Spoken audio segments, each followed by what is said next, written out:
to Double Cross Radio. I am your host, Drew Lamb, and I am joined tonight by my co-hosts, Colby Olson and Chuck Horton. And our guest tonight is Julia Toriansky. Julia, also known as Brave the World, is a promoter of anti-state mentality. She makes videos, writes articles, and helps organize events such as Toronto's Liberty Now. Julia has close ties with the Ludwig von Mises Institute of Canada, where she is a contributor and volunteer. She's known to say that she's in a love affair with private property, the free market, non-aggression, self-ownership, and freedom. Oh, and her Bitcoin address ends with FU, which is quite telling. Julia, welcome to the show. Thank you for having me. And it's a little bit late where you are. We're over here on the West Coast. We're in the Pacific Northwest, in a place that we call Jefferson. We're trying to create our own country here, actually. How's that going? It's going pretty good. We almost pulled it off last month. We got 45% yes votes, so I think next time around we will actually create our sovereign nation state and pretty much restart government to the lowest possible denominator. So, yes votes? Oh no, voting. I know. What sucks about this whole thing is that, what's an anarchist to do? You need a place where you're free of status, and so you end up compromising with minarchists. Yes votes are just no votes in disguise. Yes, exactly. Well, to start things off, I wanted to just get into some current event issues. I wanted to talk about Silk Road to kick things off, and I'm reminded of a quote from Nathan Frazier, who has a show called Live Free FM. And I'm just going to paraphrase it. If it weren't for the anarchists, who would build the Silk Roads? I suppose that's my first question for you. You just interviewed Lynn Ulbricht, who is Ross Ulbricht's mother, and Ross was the creator of the Silk Road. Allegedly. Excuse me? Allegedly. Okay, allegedly. Anyways, there's somebody out there who is the Dread Pirate Roberts, and they have been part of operating the Silk Road, and Ross was kidnapped by the government, and they've thrown all sorts of charges at him, including attempting a murder for hire scheme. That's been completely exposed as a setup and a lie. Even Forbes reported on that. Excellent. Yeah, so, and they dropped the charges in all the 5 states except New York, even before it was exposed. And I'm pretty sure New York. I don't know if it's been dropped now, but it really will be, because they did the work on it and they found that it was fake. So it seems, if I remember correctly, that when he was initially arrested, that's all they had on him at that point, were these trumped up charges for murder for hire.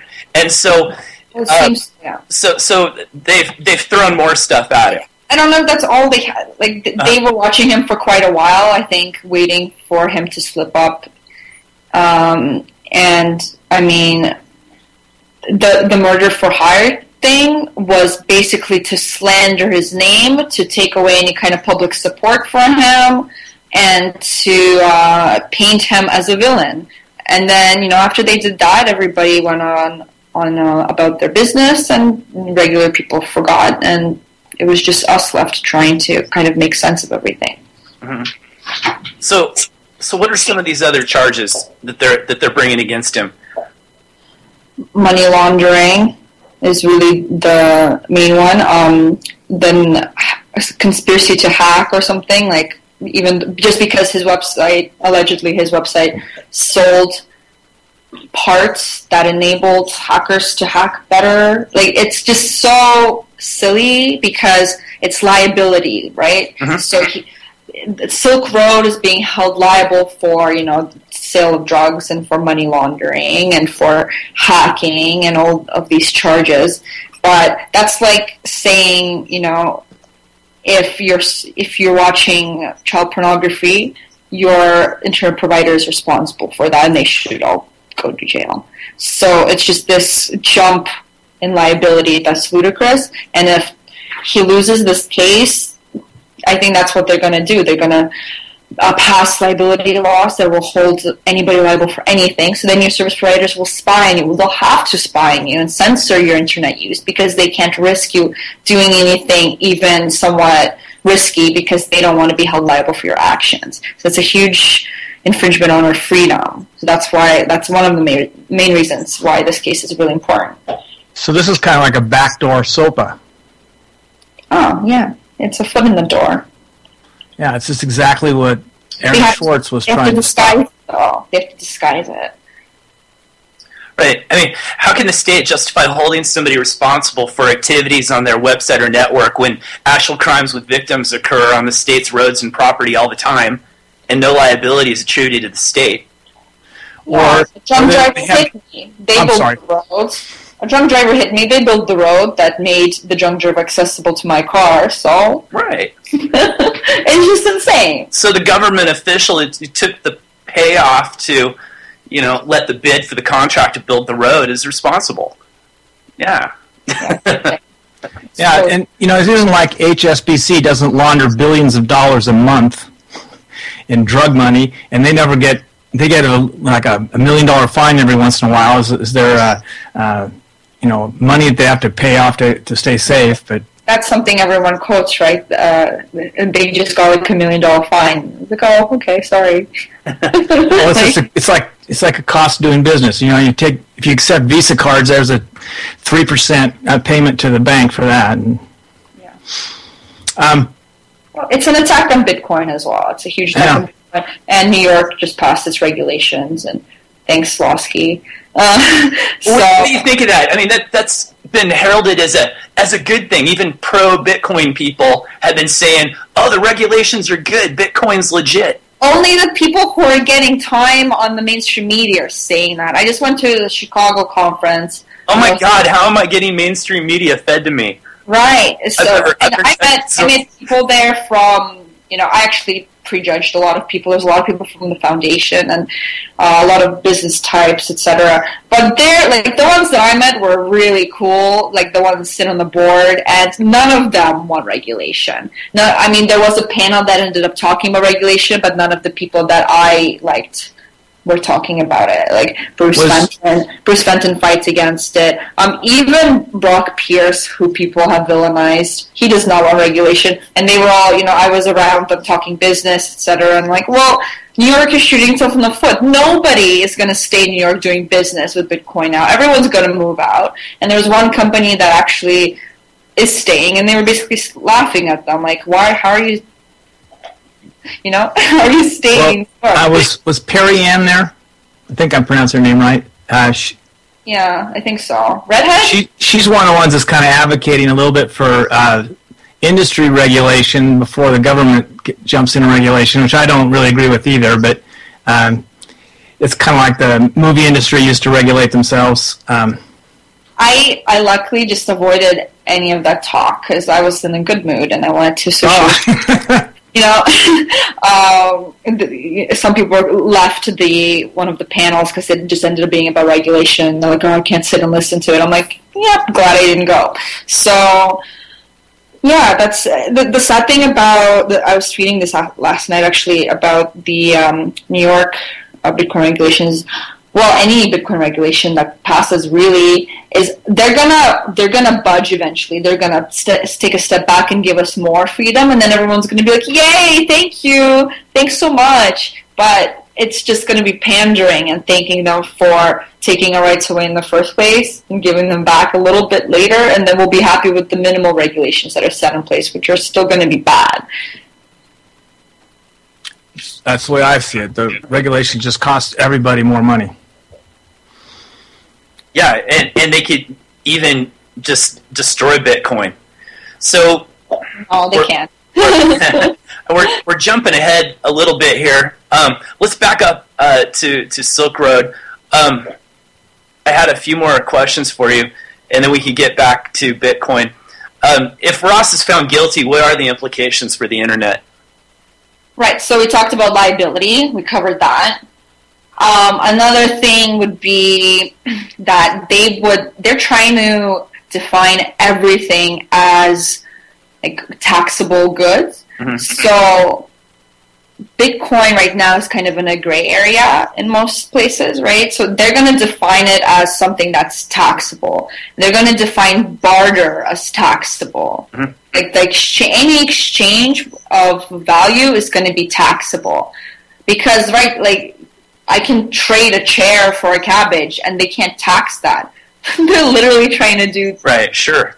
They're literally trying to find a way to tax everything. So it'll be on precious metals, it'll be in Bitcoin, it'll be on, there's a lot of these bartering websites popping up. It's going to be, they're going to be hit, I'm sure of it. So it's just an expansion of the law in terms of what they can tax and what they can't. So liability, expansion of the law in terms of what they can tax, privacy, right? And that's going to be kind of an effect of the liability. Yeah, it all ties in, money laundering. It's honestly, if he loses this case, this is going to be a really, really big step forward for the government. Well, Chuck, what's the government's track record when they go after somebody like this? I believe they win about 98% of the time. Yeah, they have their own kept juries that they can get anybody indicted on anything. They could get Santa Claus indicted for breaking and entering. I mean, these people will do whatever the prosecutors want, and then when they present the cases, they have judges that are handpicked that just won't allow evidence in a case if it's going to hurt the case of the government. So it's pretty tough if it goes to trial. He doesn't have. Well, I'll pray for him. I'll put it that way. They've made it very difficult for him already. They've done like ambush-style tactics, and they've done. He was supposed to work on his own case, and they wouldn't grant him the computer that he needed for months. And now there's time's running out. You know, they're playing all these kind of dirty tactics on him, and I think they know they don't have a sound case really. But that doesn't matter because they can just expand the law, the definition of law, and they've stated that. And what else did I want to say about it? Something just flew out of my mind. Doesn't that happen sometimes? Yeah, that happens to me all the time. Yeah, that's Drew. He has to feed me names all the time because I can't remember anybody's name. I don't know how I come up with the name. Yeah, I was gonna say the best thing we can do right now is to fix his reputation, because if he's going to be martyrized, this is why they slandered him. They didn't want him to become a martyr for Bitcoin and internet privacy. So if we repaint his image as a positive one, which I really was trying to do with the help of InfoWars, Roger Ver did a really amazing campaign helping raise money, and he's got such a clean background and record that him endorsing that says a lot. If we can repaint the image of Ulbricht, then he will become a martyr if they sentence him. And they pay attention to those things, because when you martyrize somebody, their job becomes a lot harder. So that's what we have to do, so that maybe they'll kind of, not sentence him for life. So yeah, that's my only hope for it. In something we posted today on our Facebook page, it was actually from Liberty Me, which you interviewed Jeffrey Tucker a while back. And they interviewed you, I believe. Yeah, that was a great one. He had something on there about Aaron Swartz, and I really loved Aaron Swartz. I'm really sad that he's no longer with us. But the quote at the end of the article was, "The tyrant dies and his rule is over. The martyr dies and his rule begins." And that was Soren Kierkegaard, and that is really true. There, that's a true fact. That's exactly what they're worried about.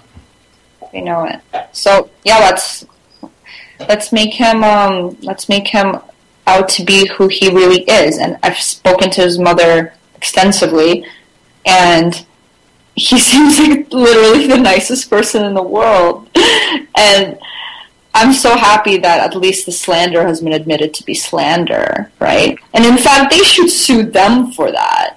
Mm-hmm. They should. Unfortunately, a lot of government prosecutors, they they get their promotions or their advancements by how many notches they can get on their gun holster or whatever. It's nobody remembers whether it was an injustice or a justice is how many people did you put behind bars, and then they get advanced to their next position. So that's kind of sad. But we could do more activism. I mean, it's Aaron Swartz against all odds got SOPA stopped all by himself. So we can just start networking with more and more people that see that this is an injustice and continue to echo that charge out there. And maybe enough political pressure could be brought to bear that people would start taking notice of how bad a case this really is. I hope so. So, do you know if Ross is related to Walter Ulbricht? Do you guys know who that is? No, what? This is weird, actually. Walter Ulbricht was the German politician who was the general secretary of East Germany's Socialist Unity Party from 53 to 71, and he was the chairman of the Council of the State from 60 to 73, and he actually ordered the building of the Berlin Wall in 61.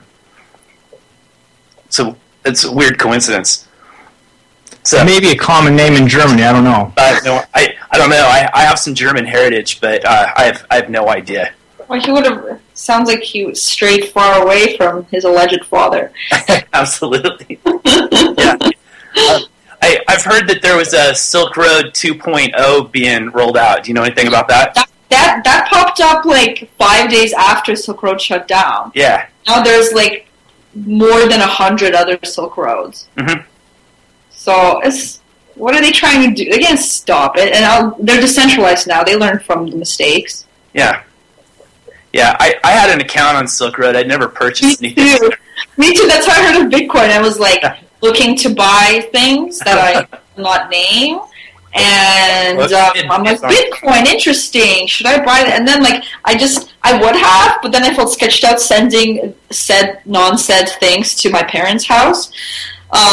So I opted out, but I have to admit, I've had some close calls. I hadn't funded an account on there, so I didn't lose any Bitcoin. And when Mt. Gox went down, I had an account with them, but I didn't have any Bitcoin in that account. So that's cool. I've dodged the bullet a few times, but you certainly have to be careful. But it's because it's unregulated, and in the banking system, if the banks were unregulated, banks would fail. You wouldn't have bailouts, and people would risk their money. People are so up in arms about Gox, but failed, good. The next exchanges don't have an excuse now. Right. Yeah, they can learn from the mistakes. Sorry if you kept your Bitcoins on an exchange. That's silly. Yeah, exactly. But I mean, this is an experiment in technology, so you have to kind of roll with the punches. Mm-hmm. Right. Yeah, when you were interviewing Jeffrey Tucker, he brought up something about some book somebody had written, or I don't know, names are not good with me, but it was that things have strength, an inner strength, and the more negative things that happen and they continue on shows how strong they really are. It actually builds their strength, and I think that's what's happening with Bitcoin. They've had a lot of negative things, and it just keeps rolling on. It's actually doing very well. The book would have been The Rise and Fall of Society, or something by Nicholas Taleb. I'm just looking up my notes right now on Tucker. If anybody wants to check that out. Yeah, that was... By the way, you guys should go to her YouTube channel and watch that interview. It's a fabulous interview. Jeffrey Tucker... Is that a pulled pork sandwich? Yeah. Can I pay for that in Bitcoin? No? At a Bitcoin conference, I can't? Yes. I don't know how anybody can interview him and not just be uplifted. He's just crazy. I got to finally meet him at Freedom Fest in Las Vegas, and he's just as good in person as he is on the YouTube videos. He's just an amazing man. All weekend in Chicago, he's the best. Yeah, he came up to Jeff Berwick at a break and at the smoking hole, and he said, "I love it when you're on my panels. It makes me seem so moderate." They just cracked everybody up. So, they're both great. They are. I'll let Drew get back to asking questions. I'm sorry. Well, are you aware of any other cool sites that are accessible through Tor that maybe we should check out? There's a whole list. Like, I remember seeing a whole list of these kind of secondary Silk Roads, and I've been trying to find it again because I didn't bookmark it, but it's like burned in my mind. And once I get a little more time, I will go and explore. I've been so busy with my Declaration of Bitcoin's Independence project, like literally just day and night. So I don't know. I'm in the same boat as you. I need to get back into it. Yeah.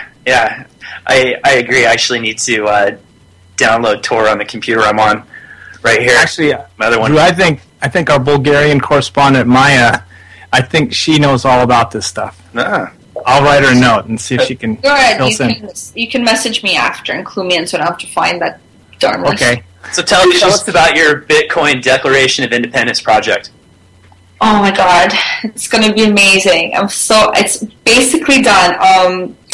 I wrote the Declaration of Bitcoin's Independence after I made the basic Bitcoin Bitches video because I just wanted to do something that has more essence and it's more serious.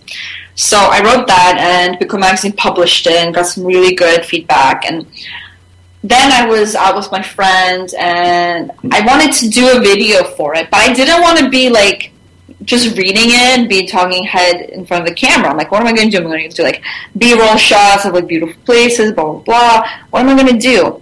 So then I got her. She's into Bitcoin. Her name's Victoria Van Eyck. She writes for Bitcoin Magazine, a bunch of CoinDesk. She writes for like all of them. And I got her to say one of the lines. And then I was like, that's what I'm going to do. I know these people in the Liberty movement, and then maybe along the way I can get to like some other people in the Bitcoin movement and more anarchists, and I know Amir, so he'll be part of it for sure. And I was going on a big Euro trip for just to do that and to do Bilderberg. So it was always in the back of my mind. And then I went and I saw Amir at the squad in Barcelona, and I got him to do some lines. And like, the more people I got, it just snowballed, and it was just coming together so well. And then the more I did it, and the more word got out, and I got all these people like really wanting to be part of it. And at Freedom PorcFest, I got Patrick Byrne to be in it. He's Overstock.com. He's the first big company to adopt Bitcoin, and it gave Bitcoin a big boost. And he's a I think PhD in like philosophy and proponent of liberty and freedom. And he's the most hated man on Wall Street, and he's very hard to get to. And he goes into like an armored vehicle after he's done his speech. And Jeffrey helped me, and my friend Blake helped me to just so he knows I'm not someone random. And I just like fed him a line from the Declaration. He's like, who are you? Why haven't I met you before? This is great. I'll definitely be part of it. And I'm just like, So that was great. And it just, everybody, literally everyone is in this video. Everybody that believes in freedom, everybody that believes that Bitcoin will help freedom, everybody was excited about the technology in a way that's bigger than just investing, right? Everybody is in it. And it comes together in this beautiful kind of declaration of, independence, but a declaration of freedom, and it's like we're declaring that this is a way out. So I'm going to be in the Max Keiser show on the August 14th, promoting it, and it'll be coming out August 13th. And same with, there's a lot of good bloopers. So I'm so excited for it. I think people will get a kick out of it. It shows everyone's personality. And the best thing about it is the Bitcoin community came together in such a beautiful way to work on a project or to participate in a project that some random girl's making. And it just shows that people do have their heart in the right place. And that just, God, I'm so happy. Yeah, Max Keiser, that'll put you at like rock star status. Oh, He's got a lot of followers. Yeah, I mean, that's big. His wife Stacy's wonderful, and they're both in the video as well. They did a wonderful job. Well, I'm going to give you some applause here for something I really appreciate. And that is I think it was your first YouTube video, the Seek Truth. Seekers of Truth, Speakers of Truth, right? Yeah. Yeah. If anybody out there in the audience, if you haven't seen this, you need to go watch it. This is genius. And I'm not just saying that to say it. It's a lot of work to get all these clips, to edit them, put them together, and to make something coherent out of it. But you not only did that, but you also put it into a storyline. It told a story through the whole thing. And it's not just like 5 minutes. This is 20-some-odd minutes. This is an amazing piece of work. I was entranced. You say that. I'm so happy because nobody knows about that video. It's genius. That video took me the longest to make out of any of them because exactly what you said. Like, it was such a pain. But it must have taken months to do. Oh, it took forever. But just putting those clips in would have been hard, but to arrange them so that it actually moved, the storyline moved, and it all came to a focus and a point at the end. It was just incredible. I was just blown away. Thank you so much.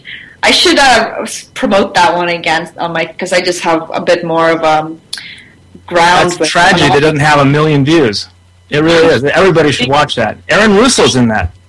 Thank you. Yeah, it's a good one. It's all my favorite people. They're all an old TV clip of Ayn Rand. It's amazing.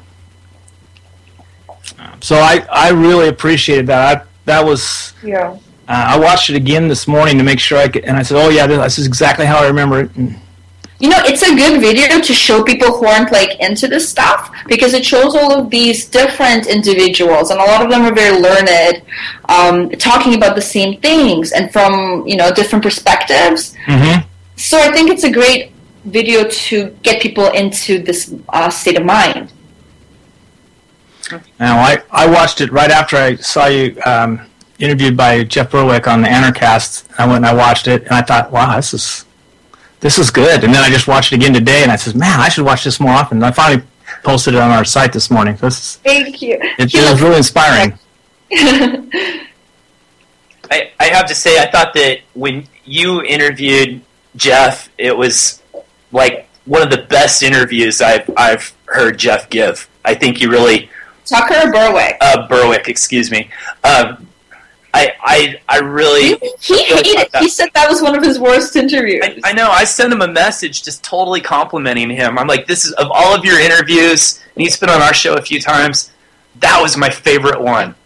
Oh, cool. Started off with the rap. That was great. You're just, throwing questions at him, and it was just fantastic. But he just seemed like really relaxed, and his thoughts were just really dialed in, and I thought it was just excellent. I thought it was brilliant. It was just a fantastic interview. You only like it for the rap. Yeah. Yes.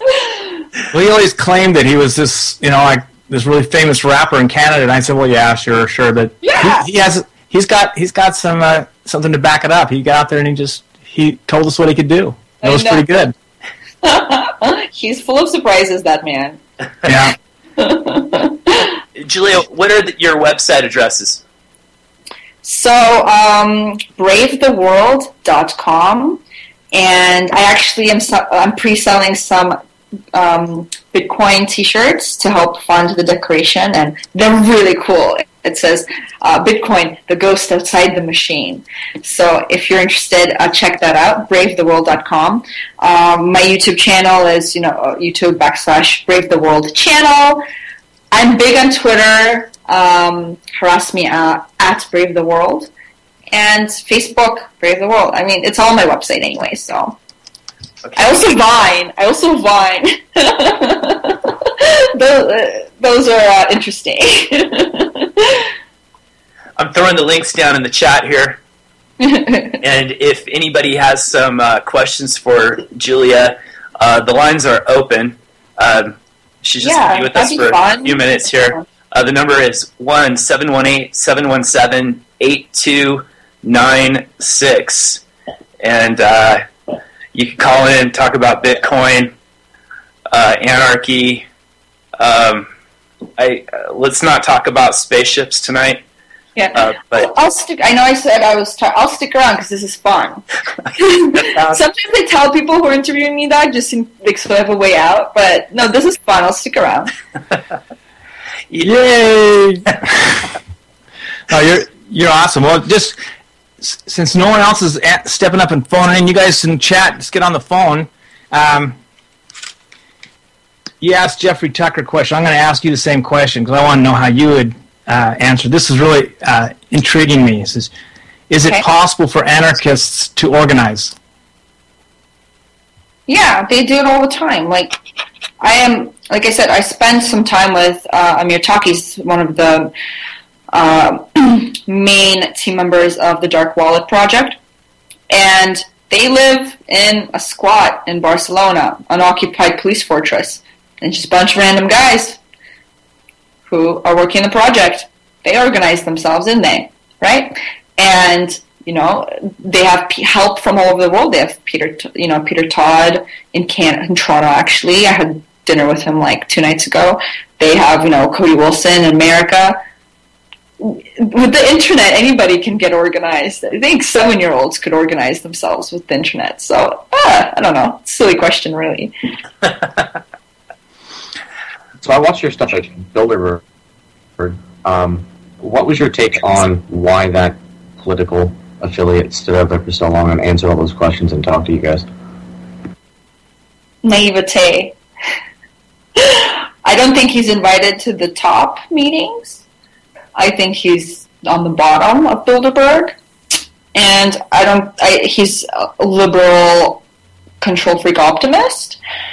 I don't think he means poorly, but we all know that doesn't matter. And I think he was trying to gauge us for his own insight. And maybe that insight was with the intention of how to approach people like us, or just maybe his meetings at Bilderberg bored him a little bit that day. Do you think Bilderberg matters? As more and more people adopt the philosophy of volunteerism, don't the Bilderbergs become less and less relevant and powerful? We have to remember we're a very, very, very small minority, and these people are deciding things like whether to implement the euro or not. So yeah, it bloody matters, yeah. Where do you think the tipping point is with the volunteerist movement? Like when we'll succeed? Yeah. What a question. I just say, I measure the success, within my own personal life, how, like my exchanges with people. Right. I did a deal the other day, and I sold some of my product, and I got paid with bottles of wine. It was excellent. I consider that success. I like to talk about these successes because I want to encourage other people to start thinking along these terms and engaging in trade in different ways: barter, trade, cryptocurrencies, ARMs, gold, silver, things like that. It doesn't have to be Bitcoin. There's all sorts of things. But it's, some people think that we're reaching for some sort of utopia. And I don't think that we need that. We don't need a utopia as long as we're building networks amongst ourselves, and we reach out to other people that are like-minded, and then we start trading with each other. But at what point do you think we could get to where we've condensated enough people of like mind that the state just becomes irrelevant?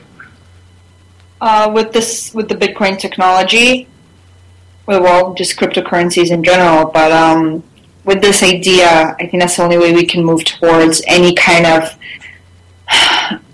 actualization of anarchy. And little steps. I notice people are becoming more and more liberty-minded than ever before, but I think it's going to happen in hubs. I don't think we're ever going to convert everybody, but it's about I guess the question is, when are we going to be able to opt out? And I think with crypto, that's the only time we'll be able to do it, because with cryptography, it's the only way into true privacy, and cryptocurrency plays a huge role in that.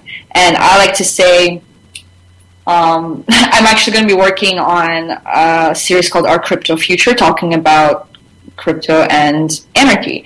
And this is what I was hoping to be its little tagline. And this is not utopia. This is not a vision. This is not a system. This is not a solution. We'll leave all that to the dictators. This is an anti-system. This is decentralization. This is peer-to-peer. And hopefully this is peaceful efficiency. So that's my idea of the future, and we'll have to create it on our own, and we'll have to find a way not to be harassed by the government that will inevitably still exist at that point. Peaceful efficiency. That's brilliant. I haven't heard that term. That's incredible. Did you make that up? Well, I wrote that line. I don't know. That's amazing. I love it. No one's made anything up for a long time, but I put it together. So, yeah. Julia, were you born in Russia? Yes. And then your parents immigrated to Canada at what age for you? 7. 7. Okay. So your memories as a child of Russia probably aren't that complete. My wife was young when excuse me?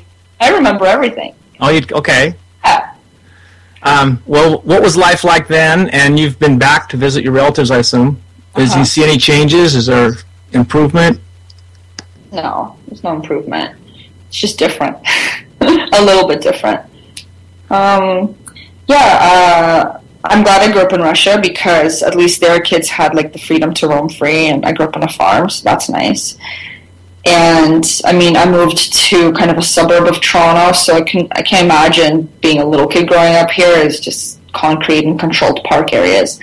So I'm glad for that, but I'm so happy I'm here as an adult and as a teenager in Canada, because there is opportunity here. And obviously Canada has big issues, but I do have a real choice of what to do with my life in many ways. In Russia, you really don't. It's a very different system. It's a system of bribery and mafias, and there's a lot of violence, and it's very dog-eat-dog. It's difficult. I would probably be married to some alcoholic and have 3 kids already. Sounds like Poland. It's not good. Yeah, it's not a good place. Mm-hmm. We're chatting earlier about leaders, in this leaderless movement, and we were talking about Stefan Molyneux. I've watched hours and hours and hours of Stefan's videos, and I've listened to Free Domain Radio, and I've noticed a change with Steph in his message, and his message lately, it just seems that he's appeasing the system and saying to people, complain but comply, and and he's telling people, pay your taxes, but don't let it bother you. Don't let it tax your mind. Don't let it tax your spirit. And he's framing this as some kind of philosophical high ground. And his show, this is just my personal opinion, and you don't have to comment on this. I'll follow up with some other questions. But his show is just getting increasingly difficult to listen to. When I was talking to you earlier today, I compared it to stumbling into the testicular cancer support group in the movie Fight Club, with a bunch of grown men hugging each other and crying, and I don't really see how he's taking the movement forward through all of this, and I think maybe he has a long-term vision of like maybe in 40 years, we will have stopped spankings to the point where the state goes away, and I really don't think that we have that much time, and so. My question for you is, without leaders, who will build the roads to statelessness? This is exactly why we shouldn't have leaders. Because leaders boil down to becoming nanny state figures it's like, if you have a leader in this movement that's worshipped, I don't see how that's different than being a statist, because you're taking everything an entity of self-proclaimed power is saying to you, and it's unhealthy no matter what the intention is or no matter what they call themselves. Mm-hmm. And I haven't listened to Stefan's show in about a year. I used to listen to it a lot, and I just found there was a lot of it became too much about focusing on abuse and, like you said, kind of a self-help, weird self-feeding organism of pity and self-help. Yeah. And I've been to the picnics that he hosts, and you try to talk to somebody about politics, and all they can talk about is how their mommy never hugged them or their dad hit them once or something. Mm-hmm. I just find the whole thing a bit inappropriate. That's my opinion. Yeah, but it gets uncomfortable, actually. It gets uncomfortable, and Stefan is an amazing guy, and I know him personally, and he's done amazing things for the movement. He's woken up more people than anyone can count, and he has such a broad reach, and I'm worried that he's going to be isolating people with how the way that he's phrasing things now. Mm-hmm. I think he's going through a hard time right now, just from things I've been hearing. So, and it just shows nothing's totally objective. His experience shapes his opinion just as much as anyone else. So it's silly to hold him up on a pedestal and say, objectivity and not arguing from emotion. Everything that he believes in is from emotion because it's happened to him. That's what a human being is. And anybody can try to be objective about things, but it's ultimately a complete farce. So to deny that is, I don't know, what, are you a god? You're still a human being. Your opinions still are manifestations of the accumulation of your memories, which are emotion. Your memories are the things that are ingrained in your mind from emotion, not logic. So, yeah. That's all I have to say about that. Well said. I really hope that he gets back on track and does some more really rational, more anarchist videos, because right, yeah, like the history of your enslavement. That was really amazing. Totally awesome. I want to see more from Stefan. He's totally capable. He's brilliant. He's very good at what he does, and I think he's going through a hard time because usually when there's a big shift in the way that you're delivering your message or the way that you're acting, something's happening in your personal life. Again, because we're emotional beings. Mm. So I think once he starts to get it back on track, it'll just tell us that his life is back in order. Yeah. I hope it's not a health issue. Yeah. Yeah, that's really difficult. I think that definitely contributed to whatever's happening now, probably because of the cancer. That's a terrible thing to have to go through. Yeah, and I think he's trying to stay positive. He subjected himself to the medical model that exists out there. I'm not sure that was the wisest choice. So, yeah, I wish him the best, and I really hope to see better things come out of his wonderful platform that he's built up. Yeah, I think I misspoke. That was the story of your enslavement. Yeah, well, we know the video. It's freaking good. Yeah. So I've probably seen it 24 times at least. Mm-hmm. Well, other than Stefan, who are the most influential people in the volunteerist movement? In my opinion? Yes.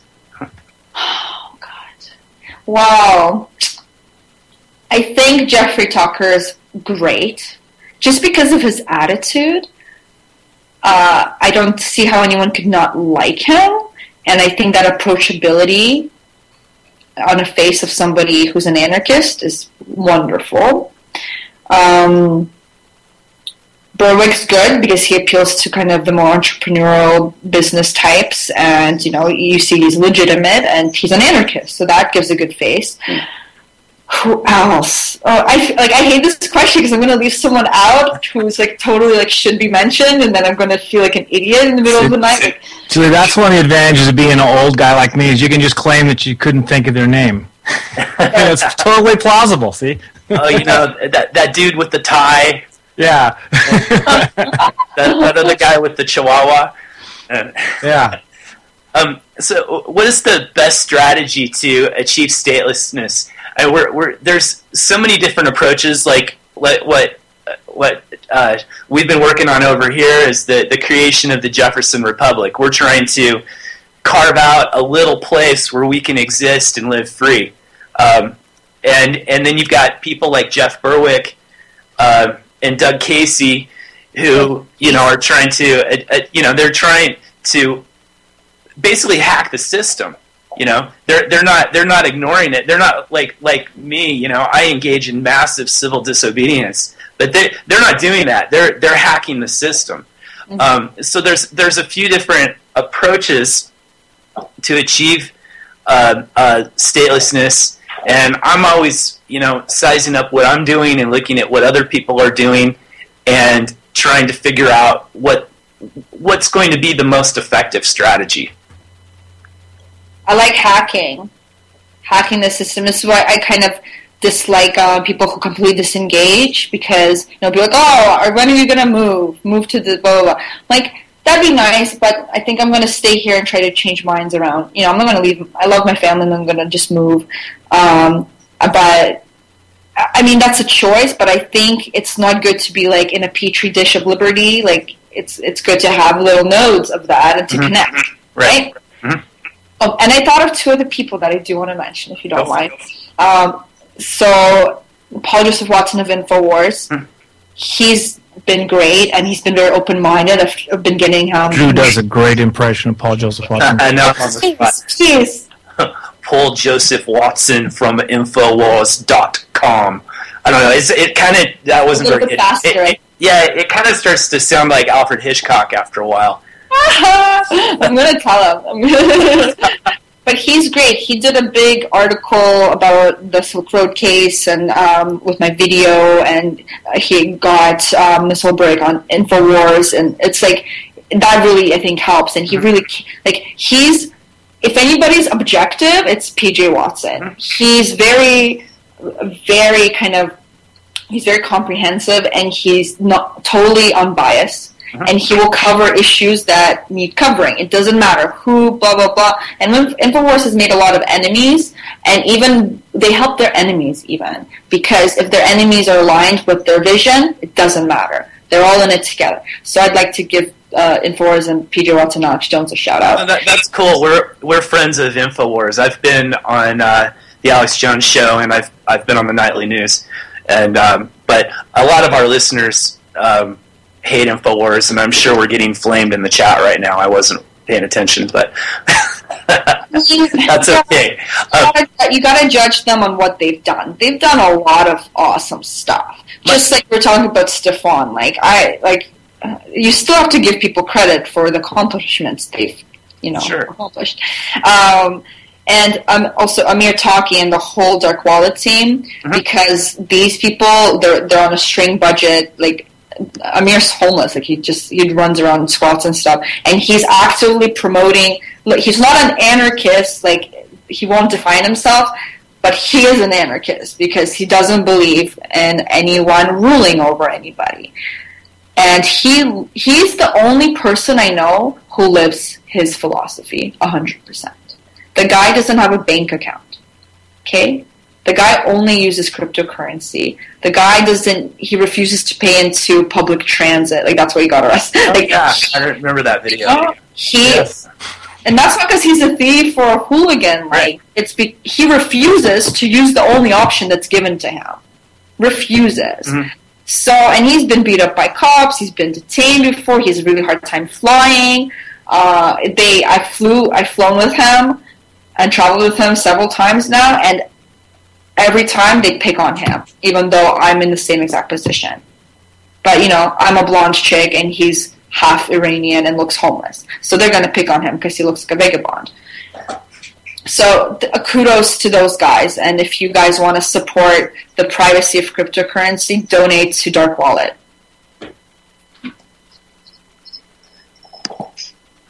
And where's the best website to go to do that? Well, let me see what the ending bit of it is.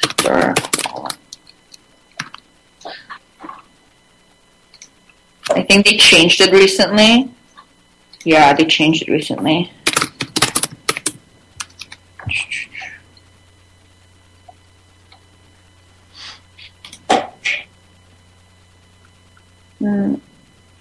Yeah, so you can go to dark-wallet.net. Mm-hmm. Yeah, we want to talk to those guys on the air sometime if they want to do it. But I think this concept it's the second generation of cryptocurrency that's going to basically make it the. I don't know what that website was. There's the next best thing or something. Darkwallet.is. Yeah, sorry.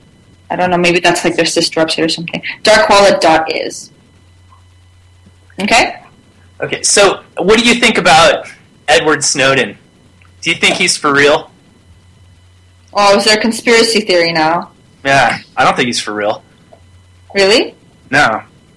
What do you think? No, I think he's a total front. I think that instead of having posters that say Big Brother is watching you, they have videos of Ed Snowden saying Big Brother is watching you. That's my opinion. I think he didn't say anything that the other previous whistleblowers hadn't already said. Yeah, I don't think he's a hero at all. But I don't know anybody who agrees with me on that. So I can't deny the impact he's had. He's had a massive impact.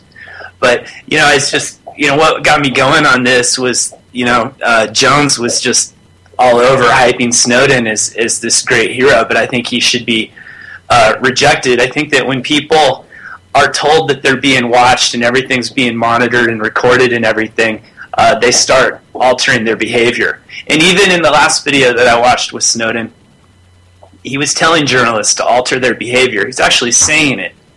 And I found that extremely disturbing. He's trying to sound like he's your friend, but he's being very manipulative. I think that he is part of a huge psychological operation. And that's just my take. The Panopticon. Are we being watched? Probably, maybe, yes. But you don't know when, so you alter your behavior just in case. Right. Mm-hmm. I just put out a meme saying,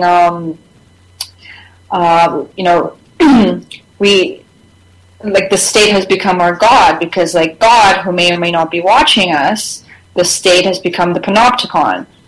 So, and the Panopticon is actually a style of prison that was developed in the 1800s by this French guy, and it's where you have a tower in the middle of the prison, and the prison cells are all around the tower, and the tower has a line of sight into every prison window, but the prison window can't see if they're being seen by the tower, so it's like a constant possible surveillance.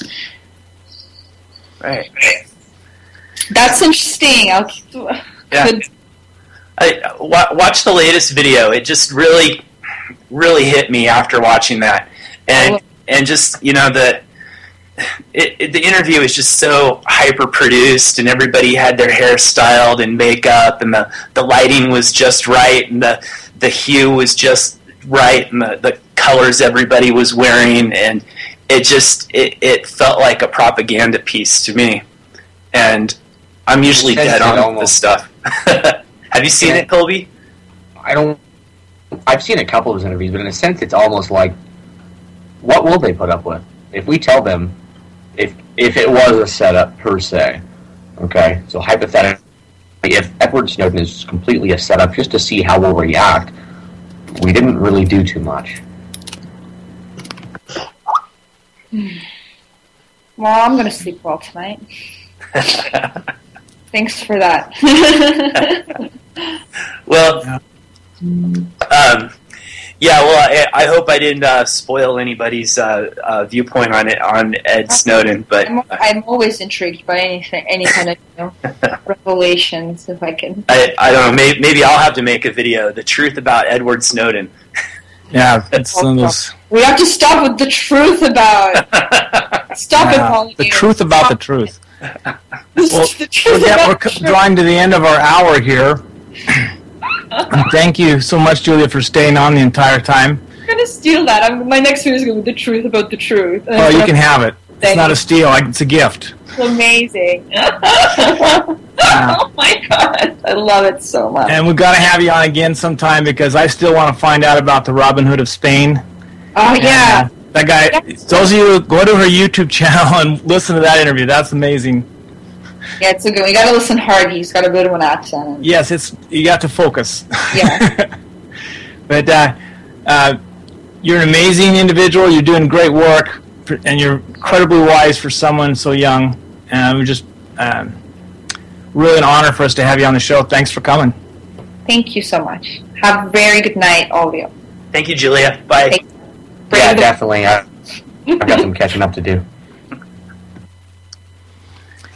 Okay, so next week, where's my schedule? Next week we have the one and only Greg Askins. He's a local guy, and we're going to be talking about the FDA and aspartame and all sorts of things that make food less healthy. You know, there's a lot of foods that are approved for human consumption in the United States and nowhere else in the world.